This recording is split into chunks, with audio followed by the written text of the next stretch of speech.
Welcome to the Beyond 3D podcast, where we explore all things 3D and the important role that 3D data plays throughout the manufacturing process, driving decisions throughout a product's lifecycle. Here, we talk with industry analysts, business owners, developers, and industry influencers, and hear real stories that you can relate to and learn from, and know which trends and technologies apply to your business. So join us as we go beyond 3D.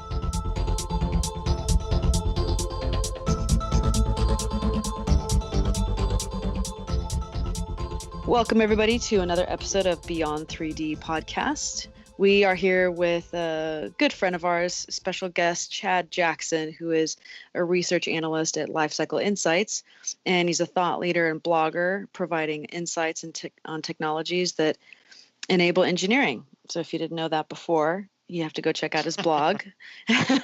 So welcome, Chad. Thank you. It's good to be on here. Thanks for inviting me. Yeah, no, we're super excited to have you. And then, of course, we have folks from TechSoft. We have Tyler Barnes, VP of Marketing. Hey, Tyler. Hello. And Dave Upsall, who is Vice President of Corporate Development. Hey, Dave. Hi, everybody. All right. So, Chad, the thing that we talk to you most about is MBD and MBE. But for those of who are listening who may not know what those acronyms stand for, tell us a little bit about what those are, and actually even take one step back and say, tell us a little bit about your background and how you came to focus on MBD and MBE. Yeah, absolutely. So my background is I'm a mechanical engineer by degree, and I went and worked for a software company for a good number of years that provided tools to mechanical engineers. But after that, I went to a research firm. Worked there for a while, and then back in 2010 launched Lifecyle Insights. And what I wanted to do with the company was to really focus on the technologies that enable engineers. You know, being an engineer today is a real challenge. There's a lot of responsibilities put on their shoulders, and I really try to look out for technologies that enable them to be more efficient and productive. So that's my background in the company. Okay. So what exactly is MBD and MBE? So there's like some different definitions, and Sure. Why don't we try and clear up any misconceptions on what that might be? So what's your definition of those two acronyms? Yeah, absolutely. And you will find a lot of different definitions out there. But in general, they're kind of in the same direction. So when you talk about MBD, which is model-based definition, it's basically the idea of what gets released from engineering is a model that has been annotated, a 3D model that has been annotated. And that is meant to augment or, in some cases, in some companies, even replace their traditional 2D engineering drawing. And the idea there is that, the 3D model itself has the geometry itself has enough definition that it can be directly interrogated and directly repurposed and reused without a drawing, which is an interesting concept because there's the opportunity to save all sorts of time, both within engineering, but also downstream when you look at everybody that uses that engineering deliverable for them to kind of consume it on the back end. The other acronym that is mentioned is ModelBased Enterprise. And this is the idea, and actually you'll find more definitions around that than MBD. But basically, the concept is to use that model-based definition in other applications. And that could be, using it in owner's manuals for kind of visual representation. It means that you could use it to automatically create NC toolpaths for machining. It means it could be used in data packages that you share with suppliers for RFP or request for proposal types of processes. So I think nominally we're kind of all in the same direction around those two things. There's a lot of nuances where there's differences, but in general, that's what it means. Okay. And what are some of the common misconceptions? Like, for example, is simple 3D on a page where maybe that's the model you can manipulate and like spin around, but there's no real data behind it. Is that like the very Yeah. base level, or does that not count yet? There's all sorts of kind of levels of maturity, but let me step back and talk about misconceptions. So, I think in the industry, we have talked about going drawingless for a real long time. I mean, this is a concept that started even 20 years ago is when we started talking about that idea. And I think it's a good vision. I think the the idea that you can jump directly from using a 2D drawing as the authoritative source that defines the design, jumping from that to a 3D model that is fully annotated and not taking steps in between, I think that's a misconception. I just don't see a lot of companies doing that. There are intermediate steps kind of in between, and also I think there's a misconception perhaps that the idea that you have to get to a 3D model plus an annotation is a false one as well. You need to progress as far down the path towards that to where you get value out of it as a company. And while vision is good, ultimately you have to reap benefit. It has to make an impact in efficiency or Mhm. hard dollars. So I think Mhm. that's really really important. But in terms of the progression, you can start off with a drawing. You can have the model and the drawing, and maybe not have them connected because you're going to need to design a mold using the 3D model. You're not going to really use a drawing to do that today. There's the concept of using associated models and drawings that you make a change in one place, it ripples to the other. And then, kind of the next level of progression is going to that model with annotations, with a drawing, and then without a drawing. So there's multiple steps. You got to figure out where you're going to get the most value. Okay. When you talk about how, even for 20 years, there's been this talk about how eventually we'll get completely away from drawings. It Mm. almost draws a parallel in my mind of how, with the advent of cloud and mobile, that everyone talks about how the desktop is dead. And Tyler and Dave, we talk about this a lot internally, right? That just because you're developing solutions for the cloud or for mobile doesn't mean that desktop goes away completely either, right? So in terms of what you're seeing with customers, again, Dave and Tyler, how does that resonate with you about like the drawings going away or not going away, and any parallels you see between, if there are parallels between desktop and mobile as well? Tyler, do you want me to go first? Yeah, go ahead. So, well, my first thought when Chad was talking is that I think that he's absolutely spot on about the idea that there's a progression that you walk down, and it's important. I think that solutions like some of the ones that our partners develop allow you to do that. In other words, there's a reason why a lot of implementations of complex enterprise applications like ERP or PLM don't go particularly well, and it's because they don't have any ability to be adaptive to people wanting to progress through a series of steps where they can learn as they go what might work best for them. I mean, I think you sometimes don't know what you don't know until you experience something, and if you have that ability to make a progression through a series of steps, you can wind up with a better solution. We talk in the MBE context about this being one of the really cool things about 3D PDF is that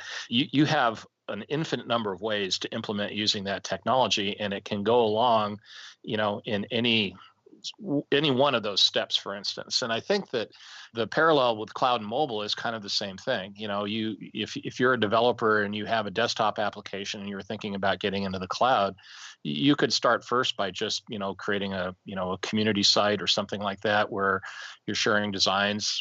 People like GrabCAD have done things like that. You can create a companion mobile app to data that you maybe are collecting and storing up on the cloud. Those two technologies do allow you, I think, to do that same kind of learn as you go and invest a piece at a time. It's the exact opposite of I need to implement a new ERP system. Here's 5 years and $10 million, and use it or die. Yeah. That's just not a way to do something. Yeah. Great points. And so when it comes to, model-based definition or folks who are truly becoming a model-based enterprise, what are you seeing, Chad, when you talk to the different companies you talk with of all different sizes, right? Do you Yeah. see that there's the smaller companies do it one way, bigger companies do it another, or is it really kind of the same process for getting into it? No, I think there's a lot of different ways to do it, and there's a right way to do it.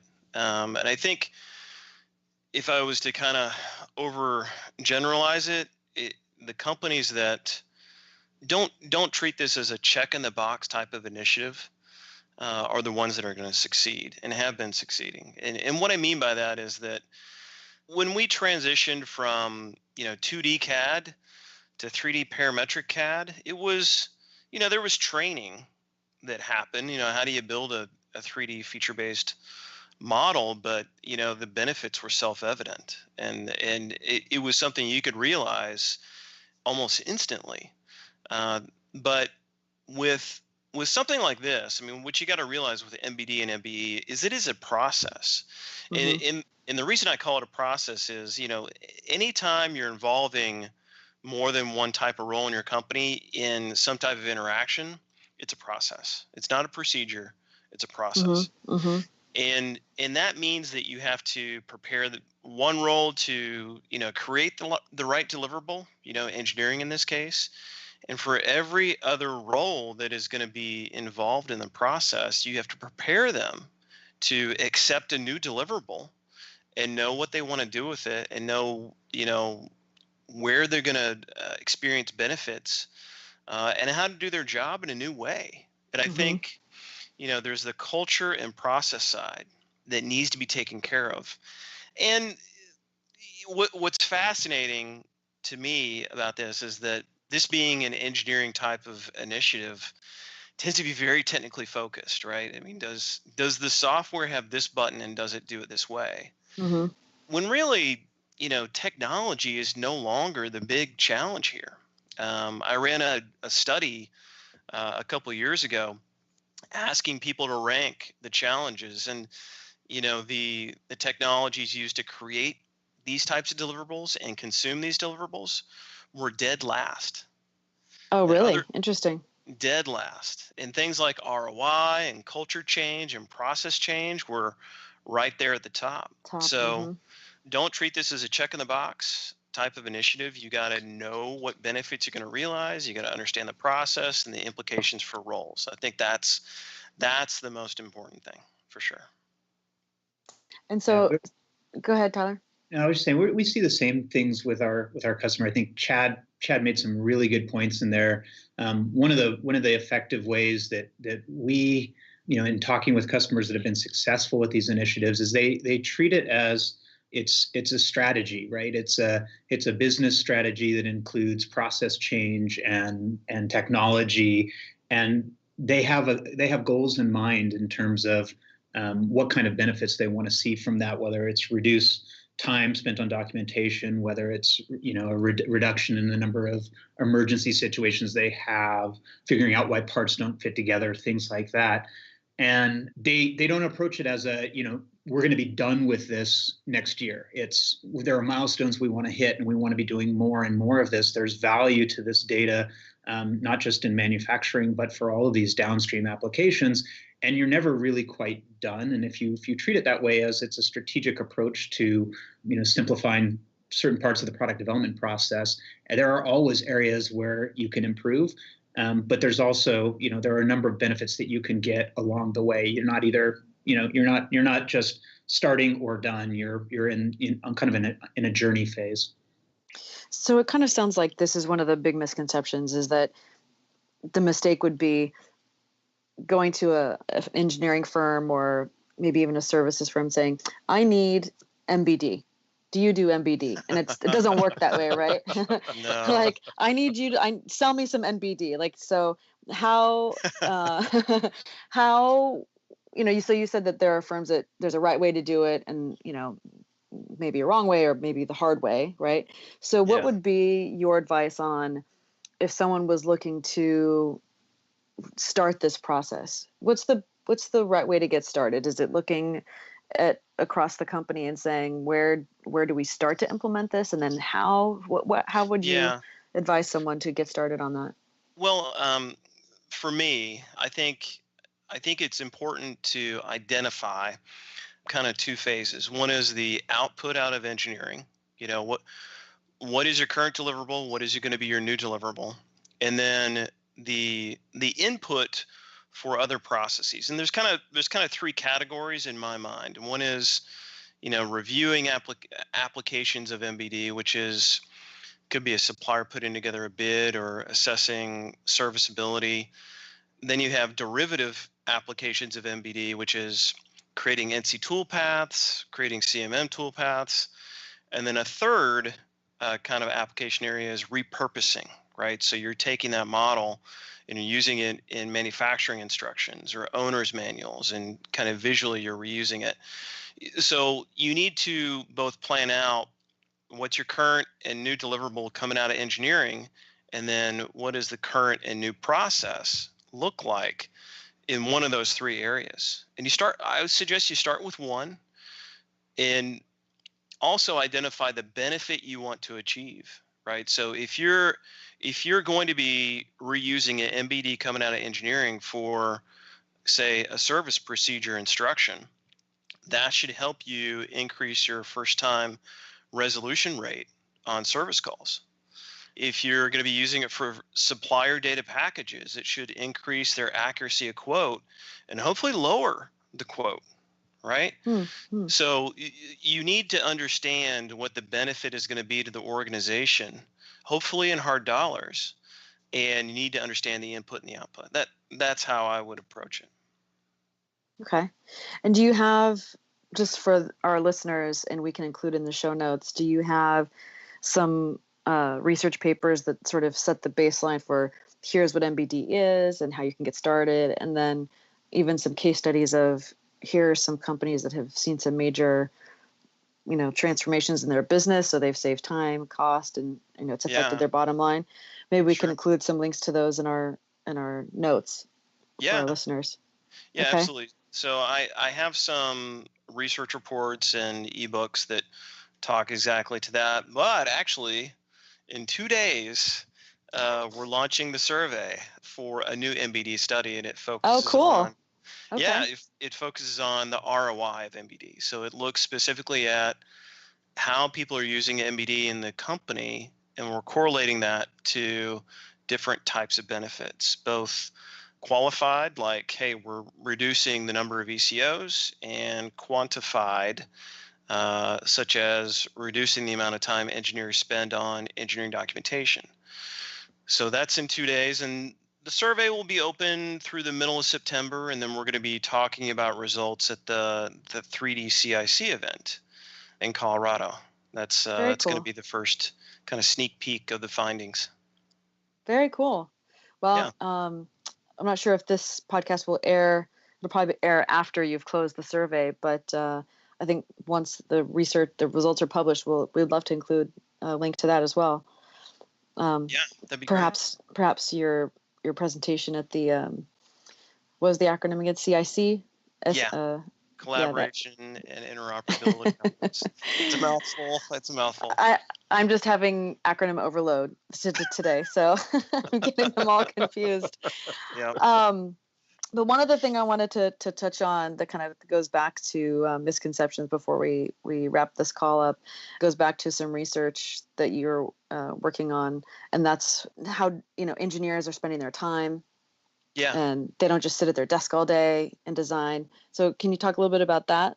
Because I think that's it's also important from a cultural standpoint to understand people's roles and what people do and expectations and communication. So I think that's a big part of it. Yeah, absolutely. So this is the study you're talking about is the Hardware Design Engineer Survey or study that I conducted in 2015. And basically what I wanted to understand is, how are engineers spending their time? What technologies are they using? What do their responsibilities look like? So there were two fascinating findings for me. In one question I asked I had a bank of responsibilities. In total, there were 12. And on average, hardware engineers have 7.3. Okay, and one of those, just one, is documenting their designs. Other ones are things like making design decisions, predicting performance, managing projects, all that type of stuff. So engineers today, and this is why kind of my mandate is to go out there and look at technologies that help engineers, because these folks are super duper busy, they're overloaded. So that's one issue. The other issue that I looked at, how frequently or how often are you at different locations? And for example, regularly and occasionally, 99% say they're at their desk, right? But 83% stated they're regularly and occasionally in companies' conference rooms. 71% in the company's production environment, so on the shop floor.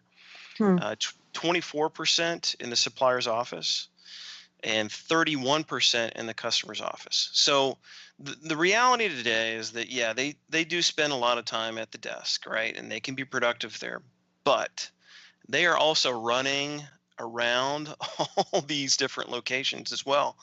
And, when you look at adopting new initiatives or strategies to improve engineering and design productivity, you got to take that into account.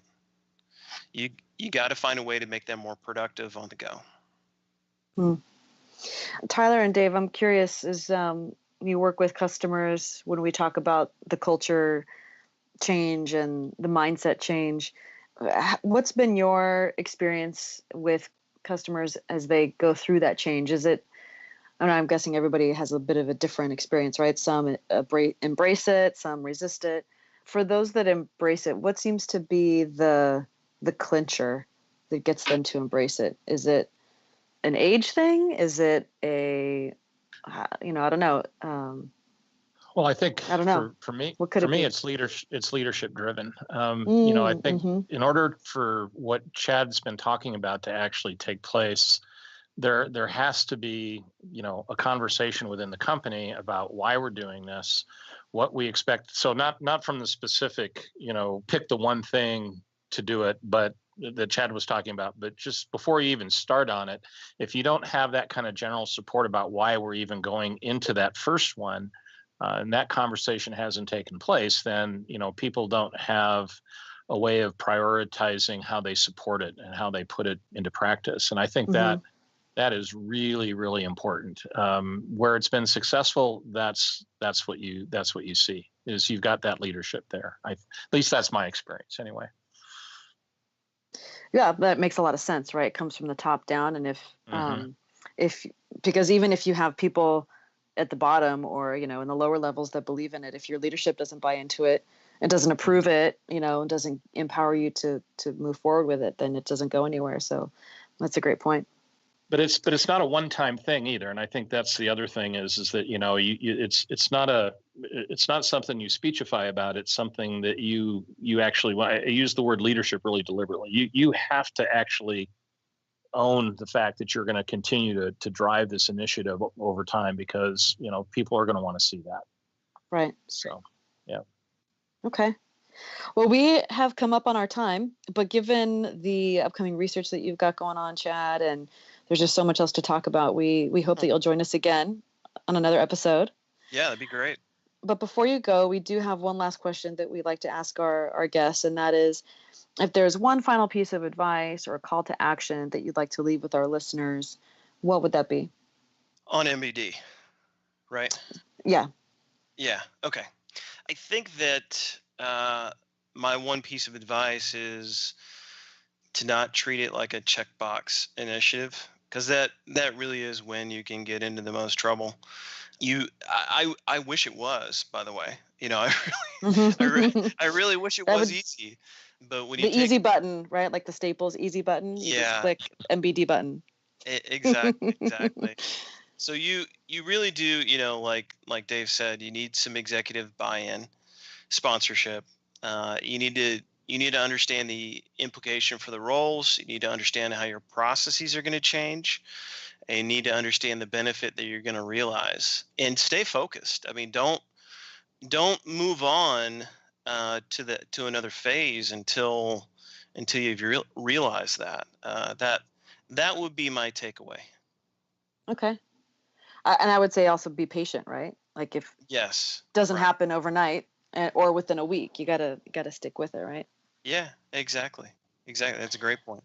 Well, I think that's a great piece of advice. And like I said, we'll include some links to your research in our show notes so that if our listeners want to know more, they can either read the research itself or go to your website and poke around and see what they can find, and even reach out to you directly if they have some questions. So thanks so much for joining us, Chad. It's been really insightful. I think we covered some good stuff here.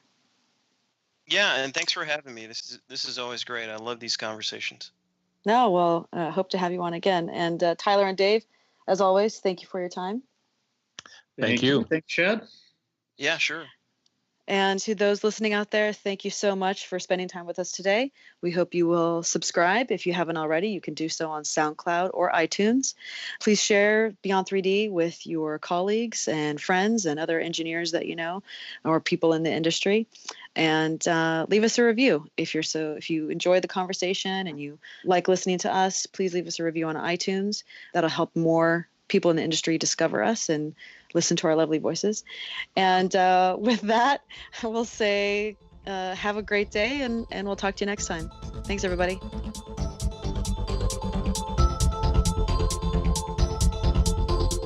Thank you for joining us on the Beyond 3D podcast, hosted by TechSoft 3D.